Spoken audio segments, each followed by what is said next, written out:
Scanty secondary lounges are the lead in conservative autos, however the Ford Focus has great front seats and hatchback flexibility. When in doubt, conservative autos do not have the inside space and particularly, the rearward sitting arrangement space to perform well on our solace and quality record. The Focus is the same. Vehicles toll better, however both the four-entryways and hatchbacks surrender space for emotional styling. Both have a dated inside that won't change until the point that the Focus is supplanted in the 2019 model year with a Chinese-fabricated model. We rate the Focus a 5 here, giving it a point for shapely front seats, deducting it for raised situate room. The Focus has a profoundly etched dash that trims out a portion of the space around its front seats. It's still conveniently ample for most grown-ups, and the seats themselves offer great help in base renditions.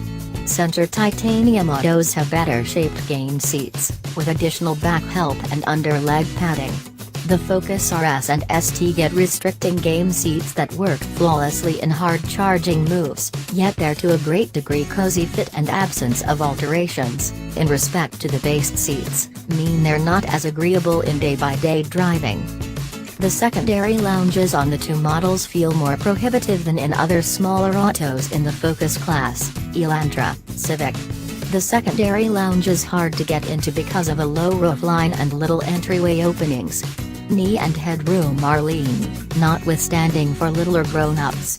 The hatchback has the reward of more usable space behind the seats, so we lean toward it over the four-entryway shape.